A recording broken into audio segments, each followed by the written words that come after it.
जय हिंद। नमस्कार दोस्तों।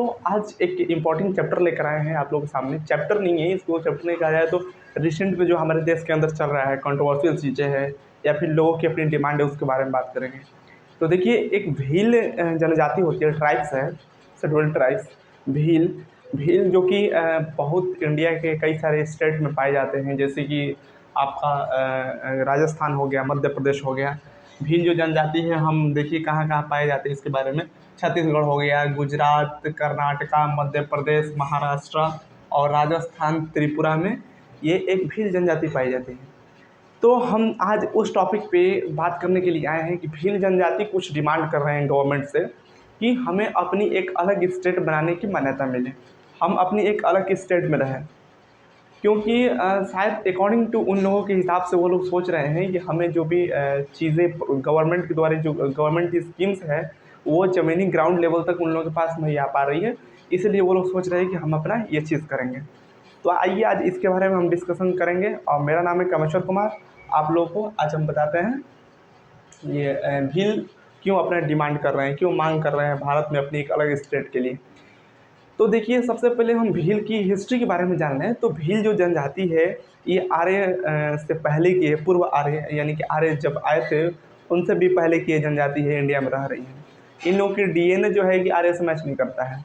और ये जो जनजाति है बहुत लड़ाकू जनजाति है।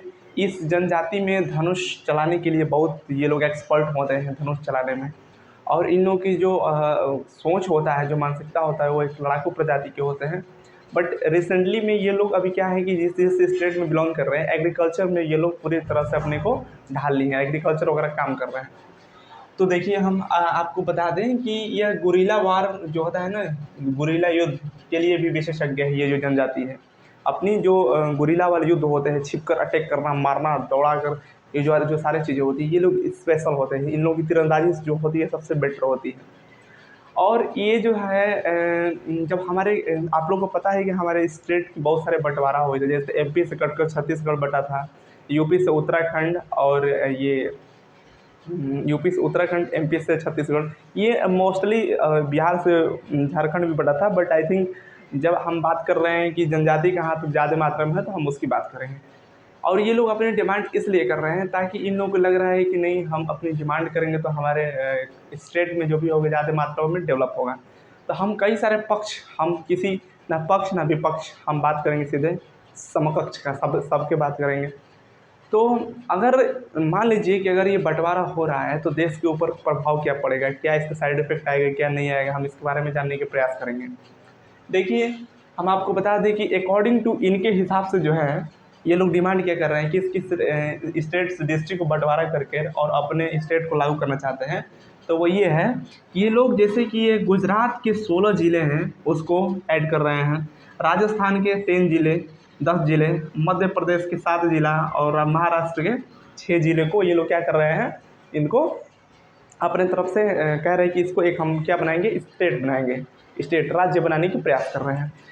तो देखिए, हम इसके बारे में आज डिस्कशन करेंगे कि राज्य बनाने से फ़ायदे क्या होते हैं, घाटे क्या होती है, इसके बारे में भी हम कुछ डिस्कशन कर लेंगे इसी टॉपिक पे बात कर रहे हैं। तो देखिए, जब नए राज्य की बनाया जाता है, नए राज्य में तो कुछ स्टार्टिंग में थोड़ा तकलीफ़ें होती है। बट आई थिंक कुछ दिक्कत होने के बाद से आपका जो ग्रोथ होता है वो छोटे छोटे जब छोटे राज्य होते हैं तो उससे ग्रोथ होता है।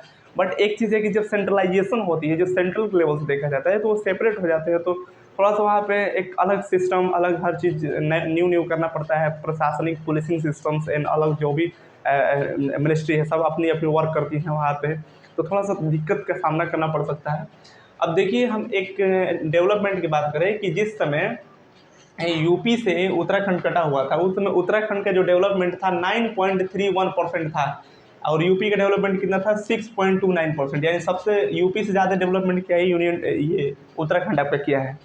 तो ऐसे ही अब एमपी से जो मध्य प्रदेश है, वहाँ पे भी जनजाति थी, तो 4.8% वहाँ की डेवलपमेंट, और छत्तीसगढ़ की 7.8% यहाँ की डेवलपमेंट हुई है।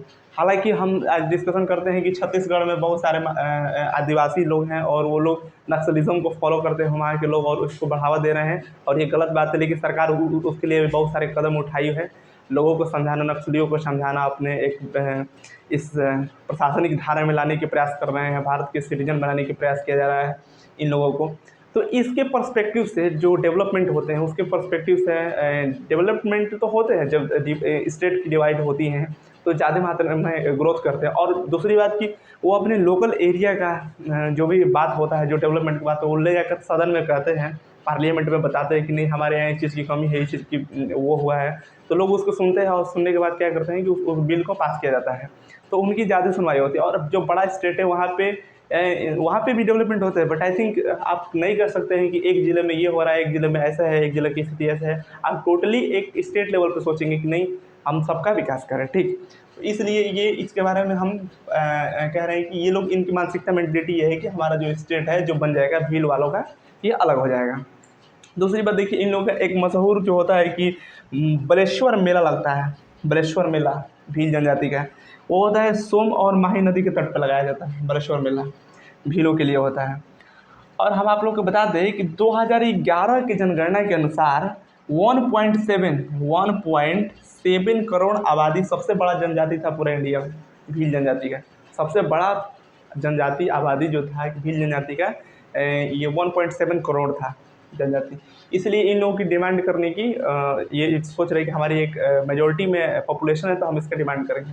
बट आई थिंक ये सही है कि गलत है, हम इसके बारे में निष्कर्ष में बात करेंगे आप लोगों को। दूसरी बात देख लीजिए कि जैसे कि हम आपको बता दें कि हमारे जो ये एक अंग्रेज़ जब थे भारत में, अंग्रेज़ थे, तो अंग्रेज़ जब आए थे तो हमारे यहाँ 1913 में पहली बार जो था कि जिक्र हुआ था स्टेट बंटवारा करने का। तो 1913 में, यानी कि क्या है कि जो जालियांवाला बाग हत्याकांड हुआ था उससे लगभग 6 साल पहले, तो ये लोग अपना मांग कर रहे थे कि नहीं हम मतलब अपना अलग भील के लिए स्टेट होनी चाहिए। तो इसके लिए, और ये फ्रीडम फाइटर्स जो थे उन लोगों को सपोर्ट भी किए थे, जो भी हो अपने तरफ से लड़े उड़े थे फ्रीडम फाइटर्स में। तो उनके इन लोगों के लिए अंग्रेजों ने एक अधिनियम कानून बना दिया था, 1871 अधिनियम अपराधी जनजाति, अपराध जन, अपराधी जनजाति, यानी कि अगर आप अगेंस्ट में कुछ भी बोल रहे हैं तो आपको अंडर अरेस्ट किया जाता था और ले जाकर वहाँ पे बंद कर दिया जाता था इन लोगों के लिए। तो इनकी योगदान जो है देश में बहुत सारा अच्छा है, ये हम नहीं कह सकते हैं कि अच्छा नहीं है। और दूसरी बात हम बात कर रहे हैं कि इन लोगों की मांग करने का रीज़न यही है, मेन मोस्टली मांग करने का अलग स्टेट के, कि अगर हमारा राज्य अलग बन जाएगा तो हम अपने राज्य को एक अच्छे ऊंचाई तक लेकर जाएंगे, अपना विकास करेंगे। लेकिन ये तो पक्ष हो गया। दूसरी विपक्ष की बात यह है, विपक्ष कह रहा है कि अगर ऐसे ही तरह हर एक ट्राइब्स अपनी अपनी बातें मनवाने लगे, कहे कि नहीं हमें अलग स्टेट की बंटवारा कीजिए, अलग स्टेट की बंटवारा कीजिए, तो पूरा भारत अखंड भारत से एकदम विखंड भारत हो जाएगा। समझ रहे हैं ना, जब सीकड़ एक में बना रहता है तो मजबूत होता है, अलग अलग कर देंगे तो उसकी वैल्यू टूट जाती है। तो बट आई थिंक इंडिया की जो गवर्नमेंट है, जो कॉन्स्टिट्यूशन है, लॉ एंड ऑर्डर मेंटेन करने की जो पॉलिसी होती है, वो सेंट्रलाइजेशन है, सेंट्रल सब पे कंट्रोल करता है। बट लेकिन आप अगर स्टेट के अलग बंटवारा करेंगे तो आपकी डिमांड अलग हो जाएंगी। जैसे कभी कभी कोई स्टेट होता है कि अगेंस्ट, जैसे आप लोग देखे थे कि पिछले बार में असम और मिज़ो के बीच में ये हुआ था, थोड़ा सा फाइट वगैरह हुआ था। तो ऐसे हो सकता है जहाँ पे अगर एक दूसरे लोगों के अपोजिट माइंडसेट वाले लोग रह रहे हैं तो वहाँ पे कुछ सारे कंट्रोवर्शियल चीज़ें हो सकती हैं। दूसरी बात हम लोग को हम बता दें कि जो विपक्ष हैं वो कह रहे हैं कि अगर ऐसे हो तो हमारे देश में बहुत सारे बंटवारे होंगे, बहुत सारे लॉस होंगे, ऐसा नहीं करना चाहिए। अब देखिए, इन दोनों पक्ष को बातों को सुनकर हम निष्कर्ष ये निकालेंगे कि विपक्ष की बात तो एक तरफ से सही है और पक्ष की भी बात एक तरफ से सही है, दोनों अपनी बातें सही कह रहे हैं। बट निष्कर्ष ये निकलता है कि इन लोगों को कहीं ना कहीं राज्य में मांग करने का रीज़न यही होगा कि जो भी गवर्नमेंट के द्वारा जो पॉलिसी इंप्लीमेंट कराई जा रही है वो पूर्ण रूप से उन लोगों पर लागू नहीं हो पा रही है, इसलिए ये लोग इस चीज़ के बारे में सोच रहे हैं। तो सबसे पहले हम प्रयास करेंगे अधिक से अधिक मात्रा में कि जो भील हैं उनके यहाँ अधिक से अधिक ग्राउंड लेवल पर जो गवर्नमेंट स्कीम है उसको प्रोवाइड कराया जाए, ताकि उन लोगों को कोई तकलीफ ना हो, पहली बात। दूसरी बात यह है कि उन लोगों को अधिक से अधिक विचारधारा में लाने के लिए प्रयास किया जाए, पॉलिटिकल, एजुकेशन, हेल्थ, हर चीज़ सुविधाएं प्रोवाइड कराया जाए।